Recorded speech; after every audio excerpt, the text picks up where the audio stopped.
there with you is the next best day of my life.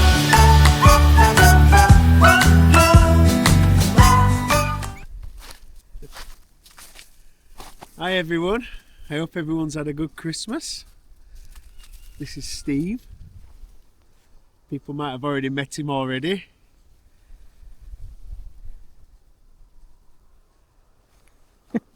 Oh, they called it Puppy Love. Thanks for joining us today. We're going to update you or give you a review, whichever you like to call it, on 2025 here at Butterfly Cottage. I'm just going to put my hood up because it's freezing. Nice and sunny day though. So we're going to tell you the pros and the cons of this year, and after that we will explain what we're going to get up to in the coming year. So we're down in the woodland at the moment where we told you that Butterfly Cottage is going to be, and it will still happen, but not where we originally thought. So we have been quietly saving away pallets and things which we have been donated. You know, if you just go to the nice yard and you say, oh, could I please have? Yeah. A lot of them say no, but if they know that you have a YouTube channel and you're trying to build something, then they might give you them, maybe not. So we nearly have enough now to make the frame, and we're thinking maybe a pallet kitchen as well, maybe. We'll see. We'll see. See how many pallets we can get. So we were going to do the studio just beside us here in the woodland, but we decided that instead we're going to go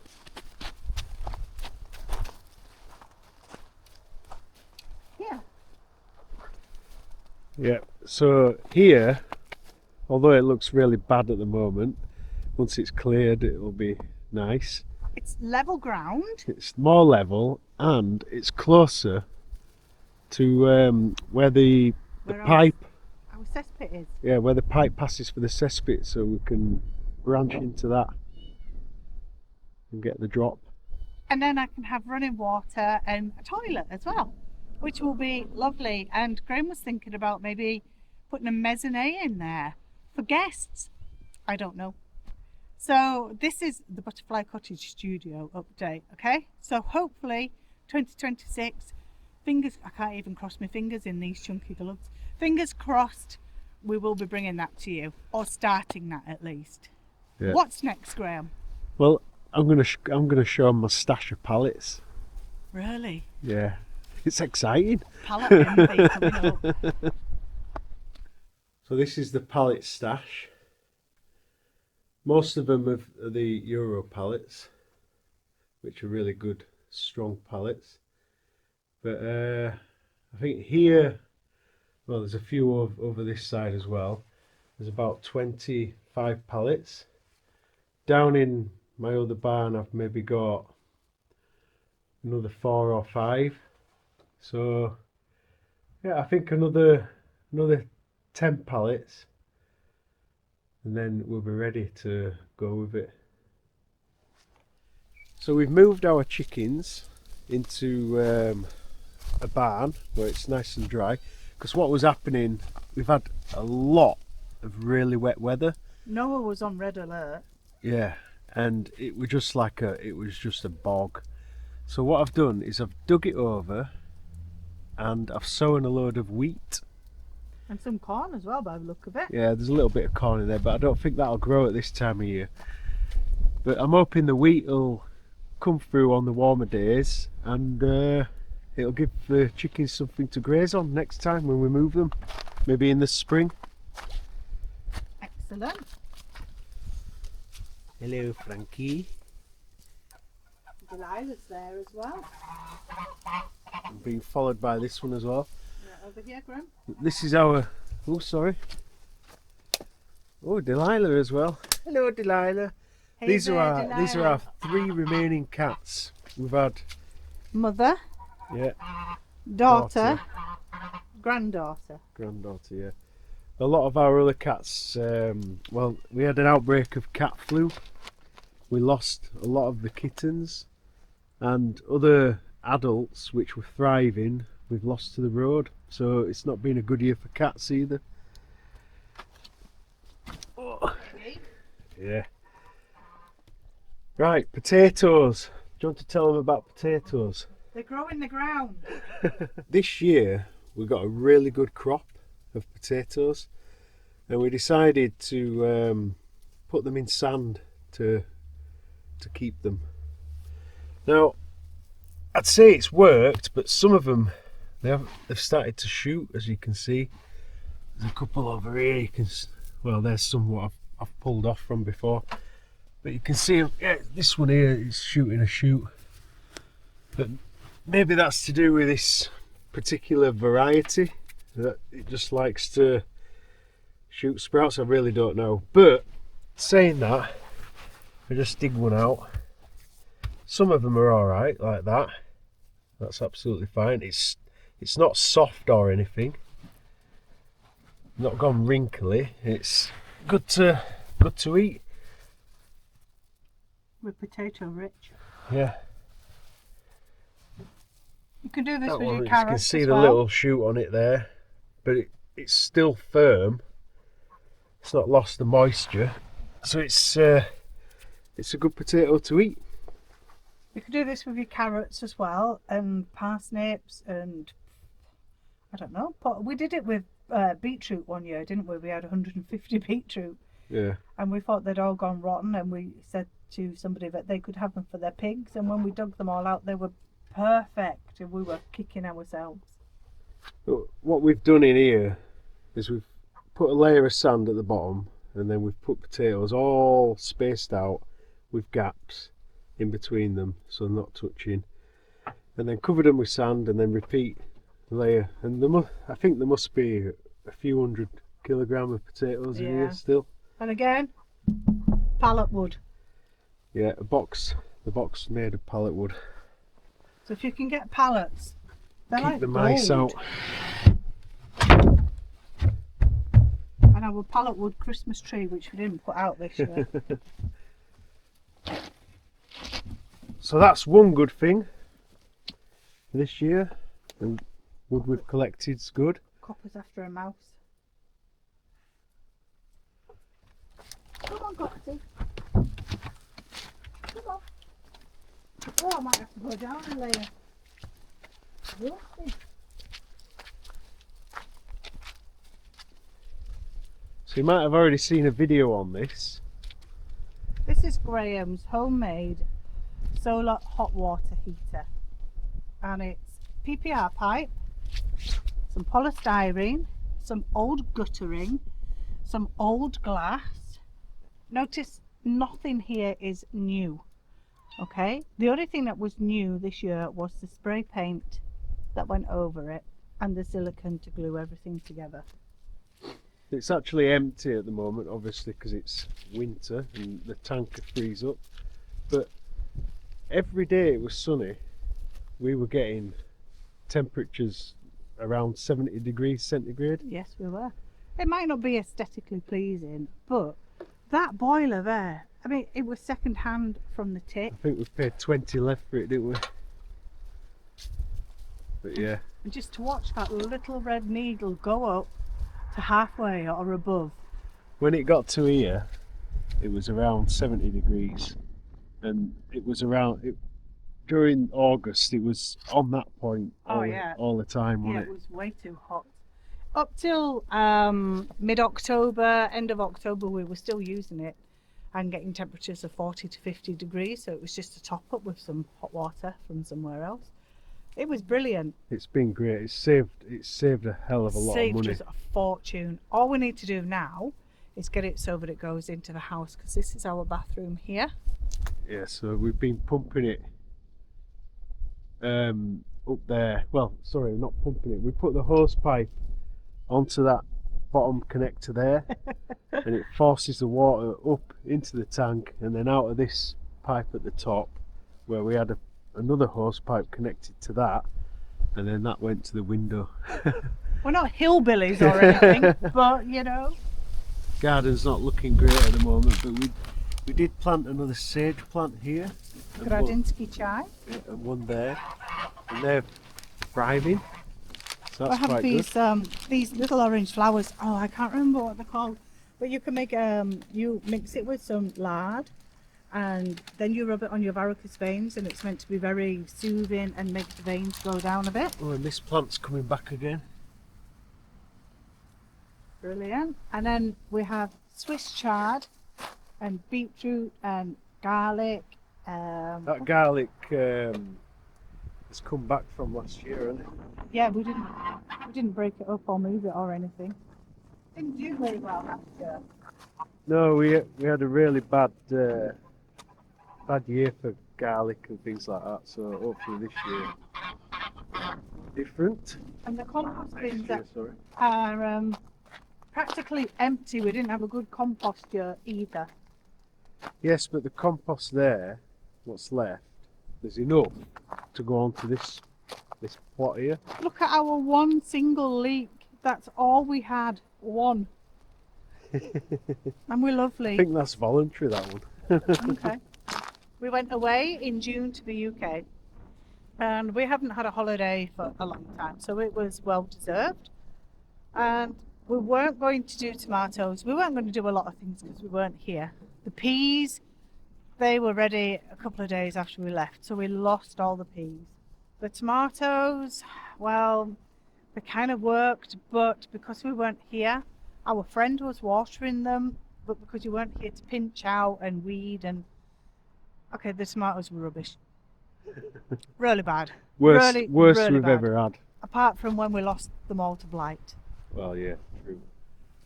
We're into next door garden where we grow the potatoes and beans and broccoli.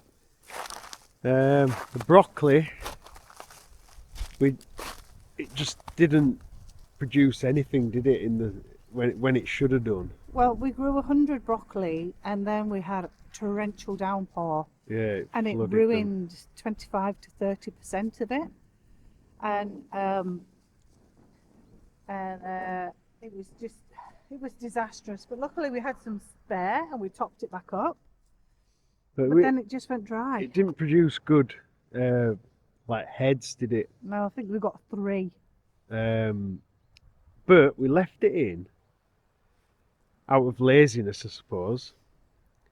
And then we noticed that we started to get loads of little broccoli heads. Absolutely loads of them. There's one there. I know it's not looking its best because it's got a bit of frostbite on it.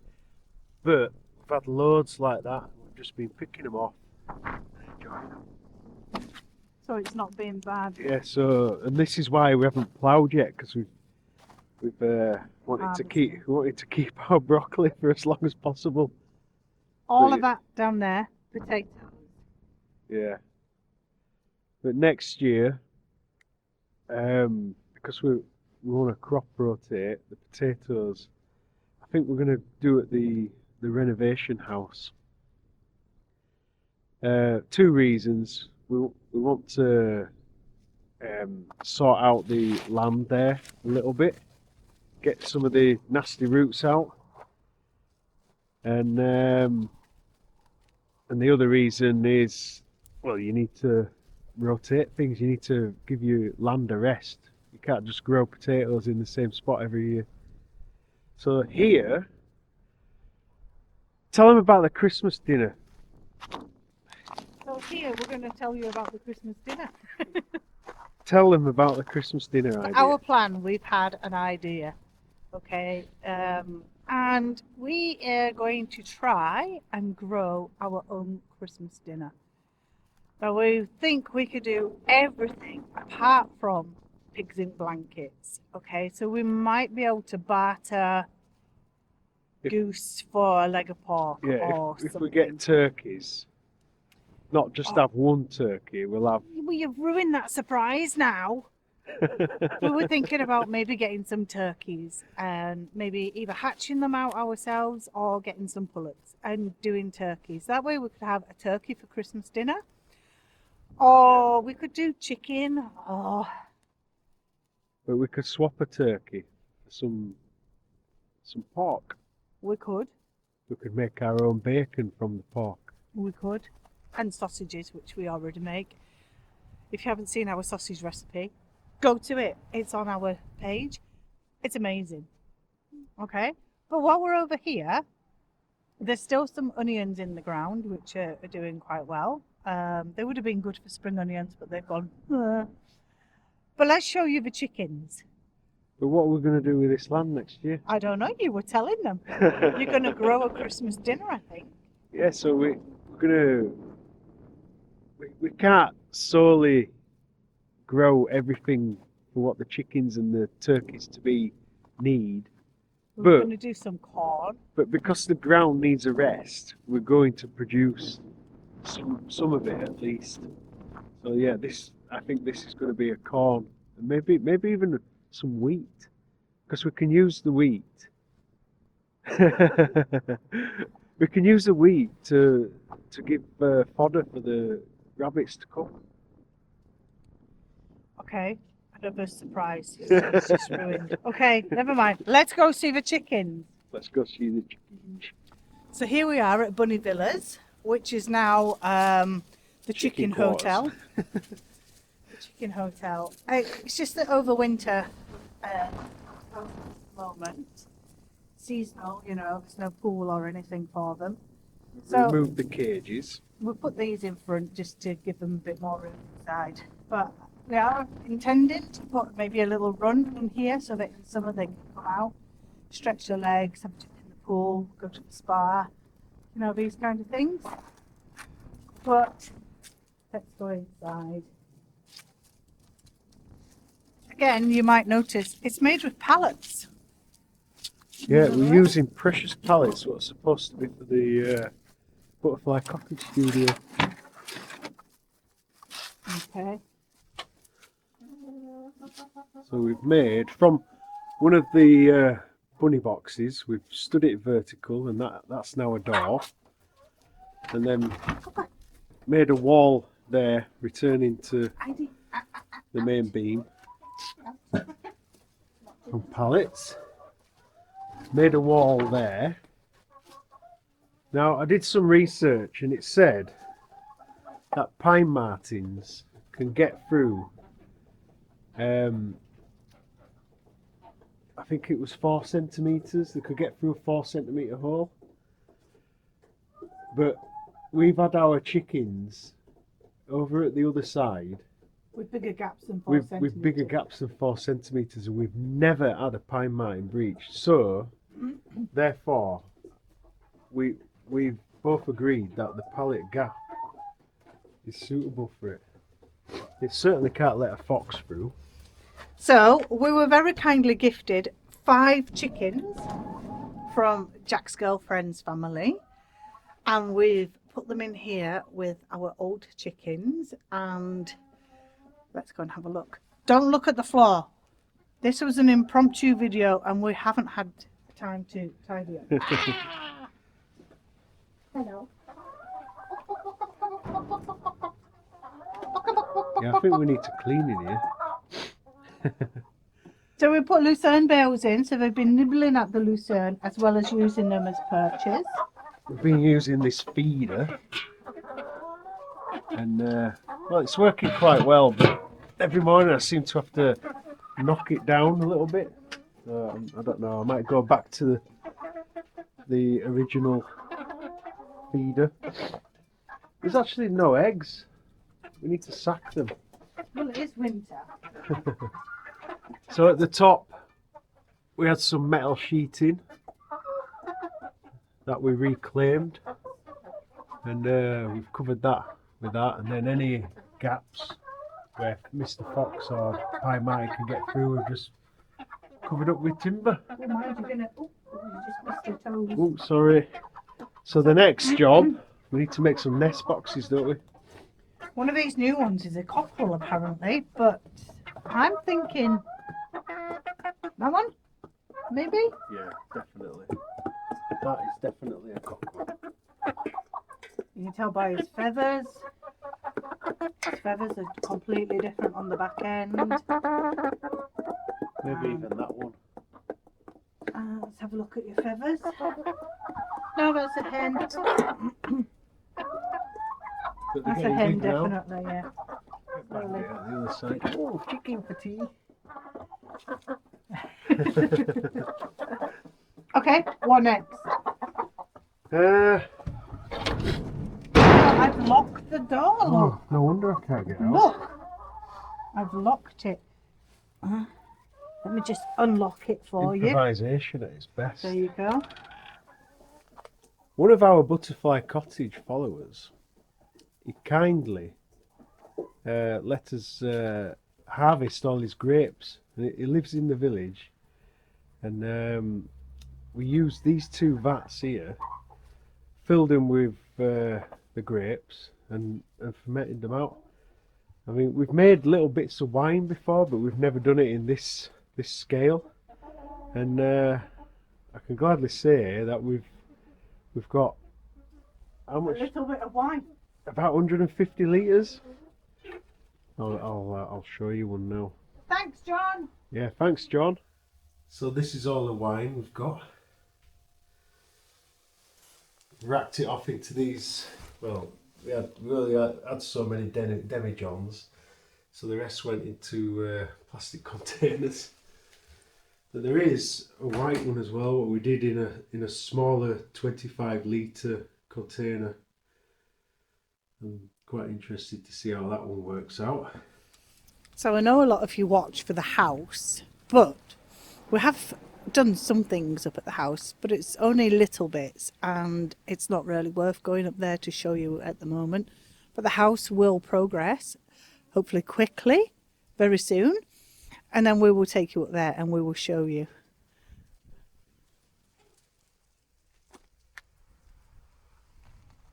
So I think that's it. So stick with us for 2026 and see what other crazy ideas Graham or I can come up with. We do try to live as self-sufficiently as possible. We are not your normal run-of-the-mill family, and yes, maybe we are a bit strange. But thanks for watching. I think we've got some good ideas coming up, haven't we? So I hope so. Whether they work or not, it's a different thing. But we want to bring you along with us to show you the fails and the successes, you know, because if it works for us, it could work for you too. Yeah. Yeah? Okay. So, don't forget, please like, subscribe. Thanks for watching. And ring that bell. Ding-a-ling-a-ling. 'Cause every day with you is the next best day.